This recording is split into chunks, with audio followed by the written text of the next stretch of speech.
विद्यार्थी मित्रांनो, पोलीस भरतीला त्रिकोणी संख्यावर ह्या त्रिकोणी संख्यावर एक प्रश्न हमखास 100% पडतो म्हणजे पडतोच।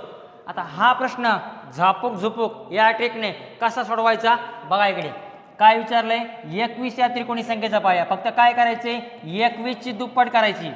21 ची दुप्पट, 21 ची दुप्पट किती आली 42। आणि कोणत्या दोन क्रमवार संख्येचा गुणाकार 42 येतो, कोणत्या दोन क्रमवार संख्येचा गुणाकार 42 येतो, 6 आणि 7 या दोन क्रमवार संख्येचा गुणाकार 42 येतो। याच्यामधली लहान संख्या हा तुमचा काय असणार, पाया असणार। याच्यामधली लहान संख्या हा तुमचा पाया असणार। असंच एक गणित मी तुम्हाला दिलेलं आहे, झापूक झुपूक या ट्रिकने हे गणित तुम्ही सोडवायचं आणि उत्तर येत असेल तर नक्की कमेंट करून सांगायचं। लाईक करा, फॉलो करा आणि आपले असेच नवनवीन ट्रिक बघण्यासाठी आपल्या चॅनलला फॉलो करा, लाईक करा, कमेंट करा। धन्यवाद।